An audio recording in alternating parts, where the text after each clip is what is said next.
चीनी जासूसी कांड में बड़ा खुलासा हुआ है। पीएमओ के बड़े अधिकारी के साथ साथ दलाई लामा और भारत में लगाए गए सुरक्षा उपकरण भी चीन के इस जासूस के निशाने पर थे।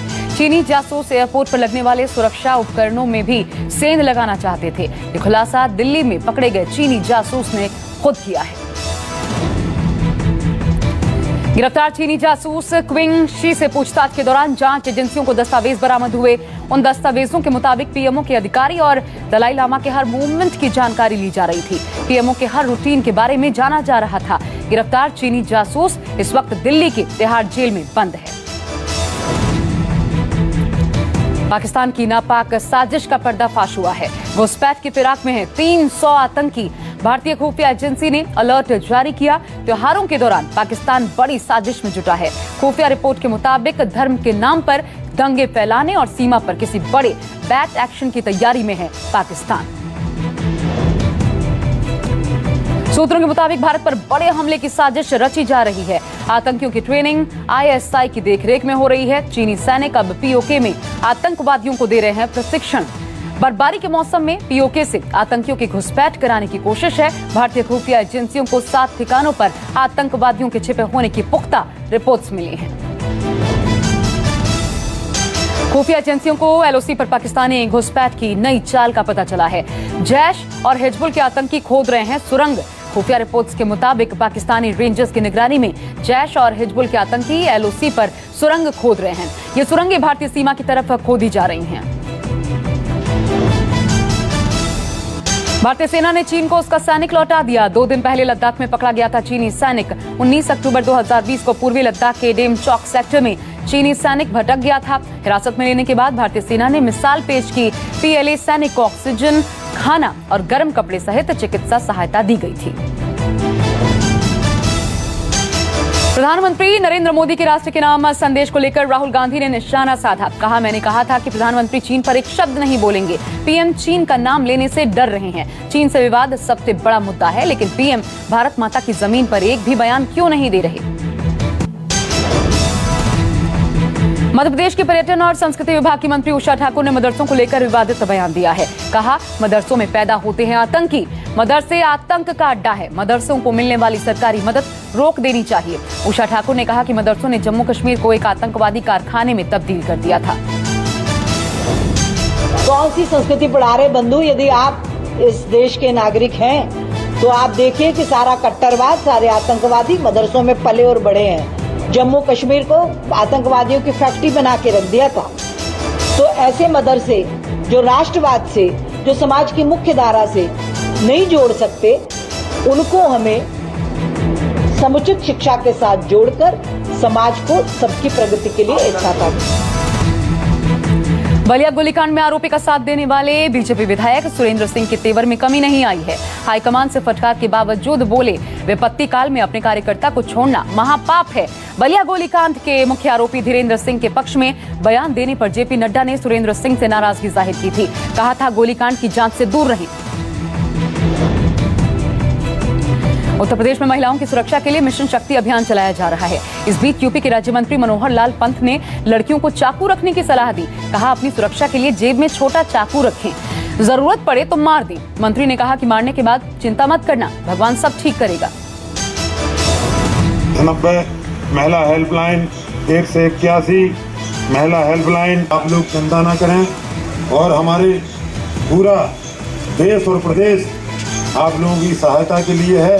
कभी भी कोई बात हो, आप मंचासीन अधिकारियों को पकड़िए और बात करिए, फोन करिए, ये नंबर लगाइए। चिंता करने की कोई बात नहीं है, डरिए मत। एक हाथ में चाकू भी रखा करे जेब में, छोटा सा। कभी कोई बात आ जाए तो बिल्कुल डट के मार देना, कोई चिंता नहीं करना, भगवान सब ठीक करवा। उत्तर प्रदेश के बरेली में लव जिहाद के एक मामले में जमकर बवाल हुआ है। बीजेपी और वीएचपी के कार्यकर्ताओं ने किला थाना पहुंचकर जबरदस्त हंगामा किया। प्रदर्शनकारियों ने तोड़फोड़ की। पुलिस ने हालात काबू में करने के लिए लाठीचार्ज किया। गुस्साए प्रदर्शनकारी सीओ से भी भिड़ गए। आरोप है कि 17 अक्टूबर को एक लड़की अपने घर से गायब हो गई। परिवार का आरोप है कि लड़की अपने साथ 8 लाख रुपए कैश और जेवर लेकर गई। परिवार ने लव जिहाद का आरोप लगाया है। इसे लेकर बीजेपी और वीएचपी प्रदर्शन करते नजर आए, पर लड़की ने सामने आकर कहा कि उसने अपनी मर्जी से शादी की है। बिहार के लोगों के लिए कांग्रेस ने लगाई वादों की झड़ी। कहा, सत्ता में आए तो नौकरी मिलने तक बेरोजगारों को हर महीने देंगे 1500 रुपए। नई सरकार की पहली कैबिनेट बैठक में 10 लाख नौकरी देने का फैसला लिया जाएगा। कांग्रेस ने आज पटना में पार्टी का घोषणा पत्र जारी किया। कांग्रेस ने इसे बिहार बदलाव पत्र नाम दिया है। कांग्रेस ने बिहार के किसानों से सत्ता में आने पर मुफ्त बिजली और कर्ज माफ करने का वायदा भी किया। किसान अगर ट्रैक्टर खरीदते हैं तो उसका रजिस्ट्रेशन मुफ्त किया जाएगा। चिराग पासवान ने आज से शुरू की मिशन बिहार। चुनावी रैलियों के आगाज से पहले मां ने चिराग पासवान की आरती उतारी। एलजेपी अध्यक्ष ने पैर छूकर आशीर्वाद लिया। मां ने दिया बिहार जीत लेने का मंत्र। चिराग पासवान ने लोक जनशक्ति पार्टी के विजन डॉक्यूमेंट को जारी किया। सरकार बनने पर अलग से प्रवासी मजदूर मंत्रालय बनाने की घोषणा की। राज्य में बड़े स्तर पर मेडिकल कॉलेज, इंजीनियरिंग कॉलेज खोलने का वादा भी किया ताकि बिहारी युवा बाहर पढ़ने न जाए। चिराग पासवान ने अपने विजन डॉक्यूमेंट को बिहार फर्स्ट, बिहारी फर्स्ट का नारा दिया है। चिराग पासवान ने कहा कि हम लोग सड़क मार्ग से प्रचार करेंगे। हमारे सीएम नीतीश को भी हेलीकॉप्टर छोड़कर सड़क पर आना चाहिए। बिहार के औरंगाबाद में तेजस्वी यादव पर फेंकी गई 2 चप्पलें, एक उनके बगल से गुजरी, दूसरी उनकी गोद में गिरी। तेजस्वी के संबोधन से पहले चप्पल फेंकी गई। चप्पल किस ओर से आई इसका पता नहीं चला। मंच पर चप्पल फेंके जाने की घटना के बाद तेजस्वी ने भाषणों में नहीं किया चप्पल फेंके जाने का जिक्र। तेजस्वी यादव ने नीतीश कुमार के रोजगार के लिए पैसे कहां से आएंगे वाले बयान पर हमला बोला है। तेजस्वी यादव ने कहा, नीतीश कुमार मानसिक और शारीरिक रूप से थक चुके हैं। नीतीश कुमार पहले बताएं कि जो 60 घोटाले 30,000 करोड़ बिहार के बजट का पैसा है वो कहां गया। रामविलास पासवान के श्राद्ध में चिराग और तेजस्वी में नजदीकी दिखी। तेजस्वी ने कहा, चिराग मेरे बड़े भाई हैं। तेजस्वी बोले, राजनीतिक मुद्दे अलग, लेकिन पासवान परिवार से हमारा पारिवारिक रिश्ता है। तेजस्वी ने स्वर्गीय रामविलास पासवान की तारीफ की। बोले, रामविलास जी ने मुझे राजनीति सिखाई। बिहार में यूपी के सीएम योगी आदित्यनाथ की 3 जनसभाएं। मुख्यमंत्री योगी आदित्यनाथ जमुई में शूटर और बीजेपी प्रत्याशी श्रेयसी सिंह के लिए वोट मांगते नजर आए। जमुई में श्रेयसी की टक्कर आरजेडी के कद्दावर नेता विजय प्रकाश यादव से है। बीजेपी प्रवक्ता संबित पात्रा का आरोप, तेजस्वी यादव के परिवार ने बिहार में खोला किडनैपिंग सेंटर। बिहार चुनाव प्रचार में जुटे संबित पात्रा ने लालू यादव के परिवार पर बड़ा आरोप लगाया। कहा, बिहार में किडनैपिंग सेंटर और भ्रष्टाचार का बड़ा अड्डा तेजस्वी जी और उनके परिवार के लोगों ने खोदा। बढ़ते प्रदूषण के खिलाफ दिल्ली में आज से एक अनोखी मुहिम की शुरुआत हुई है। दिल्ली सरकार की इस मुहिम का नाम है रेड लाइट ऑन, गाड़ी ऑफ। इस अभियान में आम लोगों को रेड लाइट पर खड़े होने के दौरान गाड़ियों को ऑफ करने के लिए प्रेरित किया जाएगा। इससे दिल्ली की हवा को जहरीली होने से बचाया जा सके, ये मकसद है। रेड लाइट ऑन, गाड़ी ऑफ अभियान 15 नवंबर तक चलेगा। राजधानी के करीब 100 चौराहों पर नागरिक सुरक्षा स्वयंसेवक तैनात किए जाएंगे। आज सुबह से ही दिल्ली के चौराहे पर यह अभियान शुरू हो गया। इससे पहले प्रदूषण रोकने के लिए केजरीवाल सरकार ने ऑड इवन योजना शुरू की थी। देश में फिर 50,000 से ज्यादा आए संक्रमित मामले। एक्टिव केस घटकर 7,40,000 हुए। कोरोना के ताजा आंकड़ों के मुताबिक कोरोना संक्रमितों की संख्या 76,51,000 पहुंची। 1,15,914 मरीजों की मौत भी हुई। रिकवरी मामलों की संख्या 67,95,000 तक पहुंच गई है। देश के 22 राज्यों में 20,000 से कम एक्टिव केस हैं। सबसे ज्यादा एक्टिव केस महाराष्ट्र में हैं। भारत में रिकवरी रेट लगातार बढ़ रहा है। रिकवरी रेट यानी ठीक होने की दर 79% है। मृत्यु दर गिरकर 1.51% है। कोरोना संक्रमितों की संख्या के हिसाब से भारत दुनिया का दूसरा सबसे प्रभावित देश है।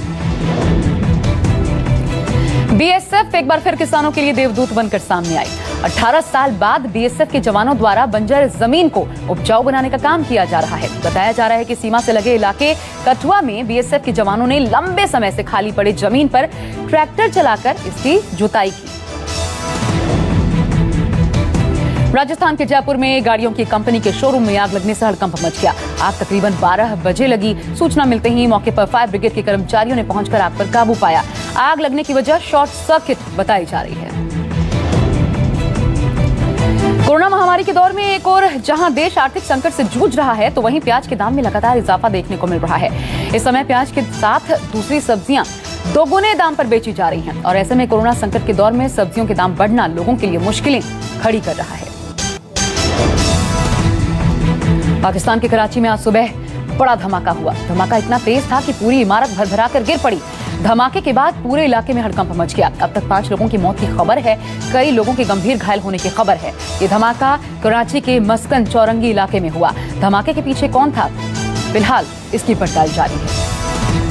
पाकिस्तान की आर्मी के खिलाफ सिंध पुलिस ने बगावत कर दी है। सिंध पुलिस के 70 से ज्यादा टॉप ऑफिसर्स छुट्टी पर चले गए हैं। आरोप है कि सेना ने सिंध पुलिस के आईजीपी मुश्ताक महार का अपहरण कर लिया था और उनसे जबरन कैप्टन सफदर की गिरफ्तारी के वारंट पर दस्तखत करवाए गए। बता दें कि नवाज शरीफ के दामाद कैप्टन सफदर को कराची में होटल का दरवाजा तोड़कर गिरफ्तार किया गया था। इसके बाद पाकिस्तान की सियासत में भूचाल आया हुआ है।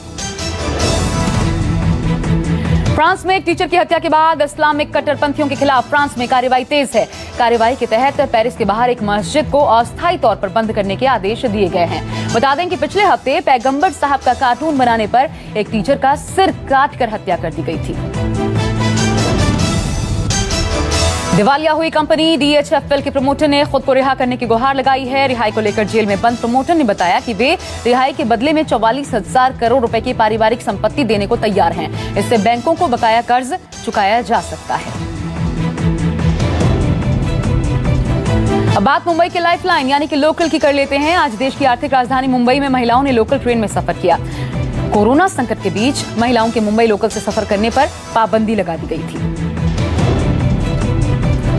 बॉलीवुड सुपरस्टार आमिर खान ने DDLJ के 25 साल पूरे होने पर फिल्म की तारीफ की। साथ ही शाहरुख खान, काजोल के किरदारों को याद किया। आमिर ने अपने ट्विटर अकाउंट पर एक नोट जारी कर कहा है कि यह फिल्म आज भी पूरी दुनिया में अपनी चमक बिखेर रही है। IPL में आज बेंगलुरु और कोलकाता के बीच कड़ा मुकाबला देखने को मिलेगा। मैच शाम 7:30 बजे से अबू धाबी के इंटरनेशनल स्टेडियम में खेला जाएगा। दोनों टीमों के लिए प्लेऑफ में जगह बनाने के लिए यह खास मौका है। BCCI अध्यक्ष सौरभ गांगुली ने घरेलू सीरीज पिंक बॉल का ऐलान किया। भारत और इंग्लैंड के बीच अहमदाबाद में ये मैच खेला जाएगा। फिलहाल मैच को लेकर अभी तारीखों की घोषणा नहीं की गई है, लेकिन बताया जा रहा है कि टेस्ट मैच की ये सीरीज अगले साल फरवरी में खेली जा सकती है।